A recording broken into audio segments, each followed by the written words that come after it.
আর ৫-৭ জন লোক এসে যদি বলে আমাকে ৫০০ টাকা দেন, এটা কি সমঝোতা? এটা সমঝোতা না, এটা চাঁদা। এই চাঁদা বন্ধ করা হোক।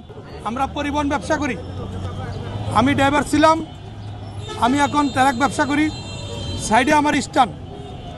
আমরা আমাদেরকে আমাদের যে মন্ত্রী সমঝোতার মাধ্যমে যে চাঁদার কথা বলেছেন, আমি ওনার বলা হয়তো ঠিক হয় নাই, এটা বলবো যে সমঝোতার মাধ্যমে তেরান তহবিল নামে যে চাঁদা, আমি তাকে আহ্বান করব প্রত্যেক জায়গা থেকে তেরান তহবিল নামে যে সংগঠনগুলো আছে এগুলো বন্ধ করে দেওয়া হোক। তেরান তহবিল নামে সংগঠনগুলো বন্ধ করে দেওয়া হোক। এই তেরান তহবিলের নামে সর্ব জায়গায় তেরান তহবিলের সাইনবোর্ড বেচা, স্লিপ দিয়া রাস্তাঘাটে ড্রাইভারদেরকে হয়রানি করে, ড্রাইভারদেরকে মারধর করে। একটা ড্রাইভার তেজগাঁও থেকে যদি টাঙ্গাইল যায়, সে একা একজন লোক, আর ৫-৭ জন লোক এসে যদি বলে আমাকে ৫০০ টাকা দেন, তখন কি এটা সমঝোতা হলো? তখন সে মায়ের ভয়ে, পিটার ভয়ে, তো তখন তাকে এই টাকা দিতে বাধ্য হয়, চাঁদা দিতে বাধ্য হয়। এটা কি সমঝোতা? এটা সমঝোতা না, এটা চাঁদা। এই চাঁদা বন্ধ করা হোক। আমি চাই পরিবহন সেক্টরে বাংলাদেশের সর্বশ্রেষ্ঠ চাঁদাবাজি হলো পরিবহন সেক্টরে। পরিবহন সেক্টর যেখানে যায়, পরিবহন ট্রাক, বাস, মিনি বাস, সিএনজি থেকে প্রত্যেক সেকশনে চাঁদাবাজি হয়। সকল জায়গায় এই চাঁদাবাজিগুলো বন্ধ হোক এবং তেরান তহবিল নামে এই সংগঠনগুলো বন্ধ করে দাও।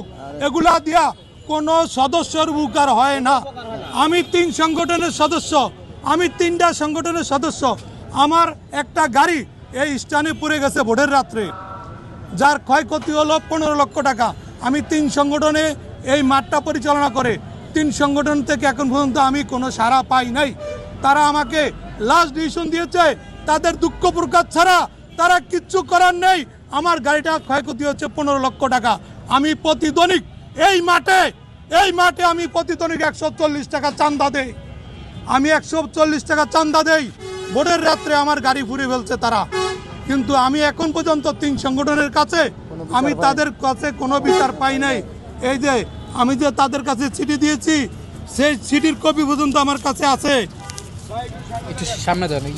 আমি দেখাতে পারবো। তারা এবং হাইওয়ে রাস্তায় সারা বাংলাদেশে সকল জায়গায় চাঁদাবাজি হয়।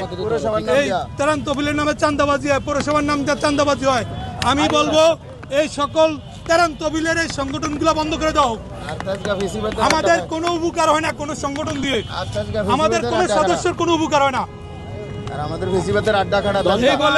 এই বলে আমি আমার বক্তব্য শেষ করছি। আল্লাহ হাফেজ।